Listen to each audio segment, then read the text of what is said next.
কি তোমার প্রতিদিন ঘুরতে যেতে হইব? হ্যাঁ, প্রতিদিন তুমি কি পাইছো? প্রতিদিন রেডিও ঘুরতে যাও গা, কি পাইছো তুমি? হ্যাঁ, এদিকে তাকাও, এখন আর তাকাতে ইচ্ছা করে না। এদিকে দেখো, তুমি প্রতিদিন ঘুরতে যাও কেন বলো? তোমার প্রতিদিন যাইতে হবে। যে এখন দেখো তো বৃষ্টি বৃষ্টি ভাব, এই যে বৃষ্টি বৃষ্টি ভাব। তো এই যে আমরা রেডি হয়ে গেছি, এখন আবার যাইতেছি ঘুরতে। ও প্রতিদিন একটা মানে ও একটা চাকরি পেয়েছে, এটা হচ্ছে ও চাকরি যে প্রতিদিন ঘুরতে যেতে হবে। হ্যাঁ, তোমার প্রতিদিন ঘুরতে যেতে হইব বলো? ঘুরতে যেতে হবে প্রতিদিন? প্রতিদিন ঘুরতে যেতে হইব? নিব একসাথে, আগে পাপি দাও, আগে পাপি দাও, পাপি দাও, দাও, দিবা না? আজকে না বাতাস অনেক আর মেঘলা মেঘলা, ভাল লাগতেছে ওয়েদারটা।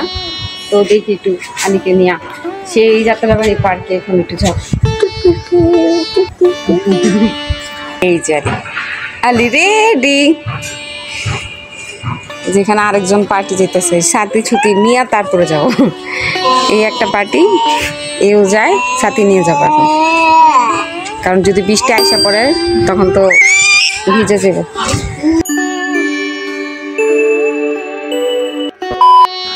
হ্যালো এভরিওয়ান, আসসালামু আলাইকুম। কেমন আছেন আপনারা সবাই? আশা করি আপনারা সবাই যে যেখানেই আছেন খুব ভালো আছেন। আর চলে আসলাম আপনাদের মাঝে আজকে নতুন আরও একটা ভিডিও নিয়ে। আমি সানা খান, আপনারা দেখছেন মমসান ব্লগার। তোমার ডাকে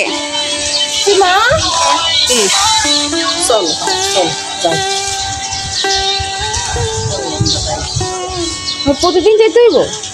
সেইটাই দিনে একটা ঘুরার রাস্তা।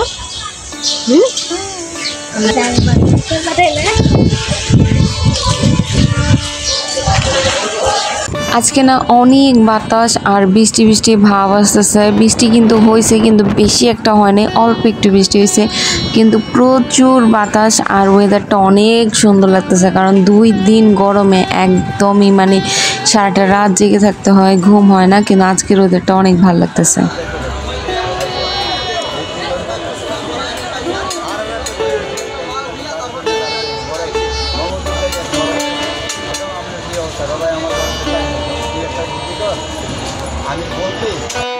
এই যে এখানে দেখেন, সে প্রতিদিন মানে বিকেলবেলা আসরের আজানটা দেওয়ার পরেই মানে তার মানে হঠাৎ করে মনে পড়ে যায় যে সে আজকে বের হয়নি, আজকে তার বের হতেই হবে।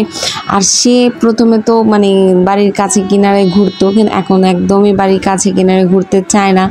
এখন যে এখানে চলে আসতে চায়, একদম রেডি হয়ে সোজা রাস্তায় বের হয়ে যাবো, মানে গাড়িতে উঠবো, এরকম করে মানে কান্নাকাটি শুরু করে দেয়। তো ওরই জন্য আর কি প্রতিদিন এখানে আসা মানে একটা কাজ হয়ে গেছে আর কি আমার, ঠিক আছে। তো আসলে কি ওর নানা নানুই ওকে কিছু বলে না, আরও বেশি সুযোগ দিয়ে দেয়। কান্নাকাটি করলাম যদি বারণ করি যে না আজকে আমি যাবো না, আমার ভালো লাগতেছে না, আমার প্রতিদিন যেতে ইচ্ছা করে না, কিন্তু তার নানা নানি সেটা শোনে না। আমি মানা করলে কি হয়েছে, তার নানা নানি প্রতিদিন তাকে এখানে নিয়ে আসবেই। তো আসার পরে সে তো তার কি মানে এখানে যে সে চুপচাপ মানুষজন দেখবে আর কোনো কাজ নাই, হালকা পাতলা একটু ঘোরাফেরা করবে, এতেই তার নাকি অনেক শান্তি, ঠিক আছে। তো তারপরও আমার কাছে ভাল লাগে, কারণ ছোট বাচ্চাদেরও একটু মানে বের হতে চায়, সারাক্ষণ ঘরের মধ্যে থাকতে চায় না। নানার সাথে যাইব ঘুরতে, ওর একটা প্রতিদিন একটা চাকরি হয়ে গেছে, মানে প্রতিদিন ওকে নিয়ে এখানে আসতে হইব। এই জায়গাটা ওর অনেক ভালো লাগে। চলো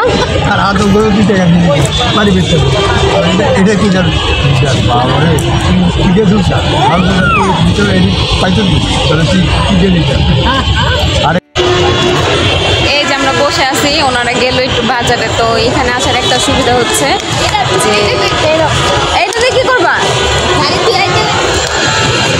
তো যাত্রাবাড়ি আসার একটা সুবিধা হচ্ছে যে সবসময় মানে এখান থেকে বাজার টাজার করে একবারে নিয়ে যায়। তো যার কারণে আলীকে নিয়েও একটু ঘুরতে আসে আর বাজারটাও আর কি হয়ে গেল।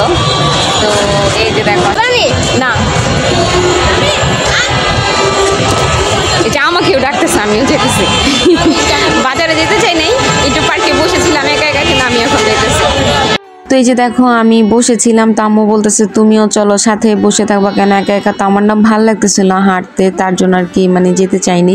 তো ভাবলাম যে চলো তোমাদেরকেও একটু যাত্রাবাড়ির মানে আড়ত যেটা মানে বিকেলবেলা যেটা বসে সেটা একটু দেখায় নিয়ে আসি, কারণ সকালের আড়তটা নাকি এখন বন্ধ, বিকেলের আড়তটা খোলা আছে। তো আজকে আড়তে আসার একটাই কারণ হচ্ছে কালকে তো মুরগি কিনে দিছিল, কিন্তু আজকে না ইলিশ মাছ নিব। তো তোমরা তো বরাবরই যারা আমার ভিডিও দেখো তারা তো জানো যে আমাদের ইলিশ মাছটা কত পছন্দের।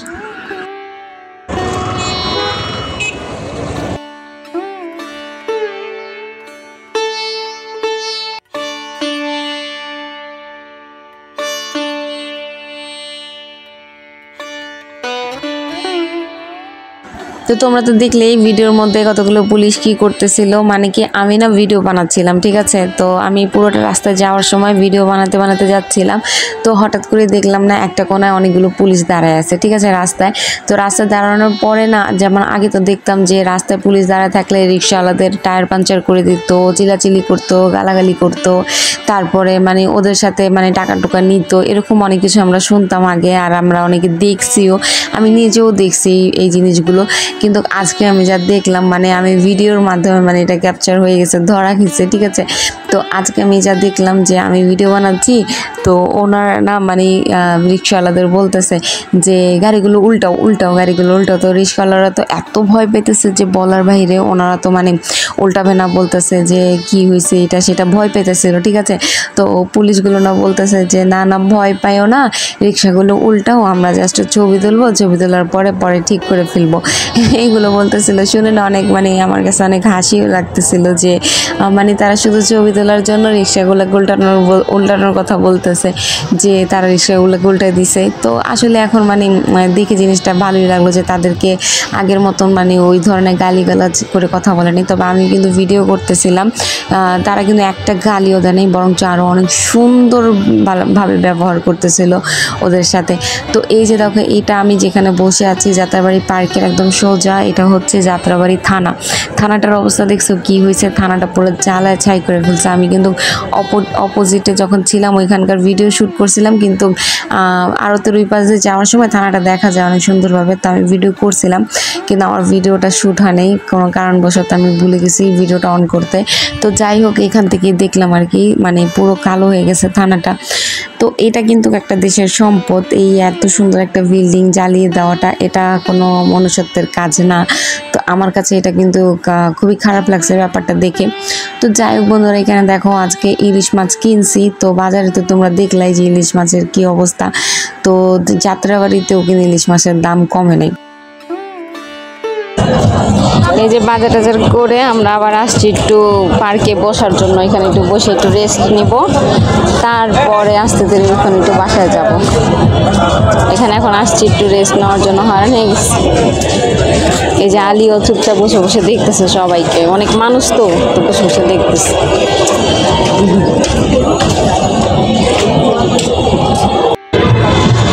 আলি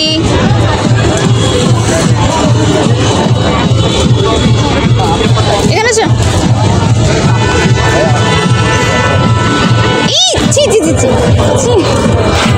তো পার্কে বসেছিলাম অনেকটা সময়। তো এরপরে আলি একটু ঘোরাফেরা করলো, এরপরে এখন বাসায় চলে যাচ্ছি।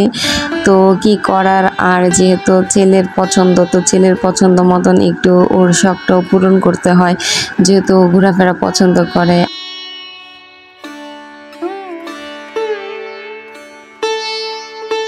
তো এরপরে দেখো এই যে এইখানে দেখো মাগরিবের একটু আগে এই আকাশটা কত সুন্দর, মাশাআল্লাহ, যে বলার বাহিরে এত সুন্দর লাগতেছে। তো এরপরে দেখো তরমুজটা আইসেই একদম কেটে দিতেছে আম্মু, কারণ যেহেতু প্রচুর গরম, তো গরমে যদি তরমুজ এখন না খাই তাহলে আর কখন খাবো। তো এই তো বন্ধুরা, তরমুজ খেতে খেতে আজকের ভিডিওটা এখানেই শেষ করছি। যদি ভালো লাগে তো প্লিজ আমার ভিডিওতে একটা লাইক দিও, আর আমার চ্যানেলটা সাবস্ক্রাইব করতে ভুলো না। আজকের মতন আল্লাহ হাফেজ।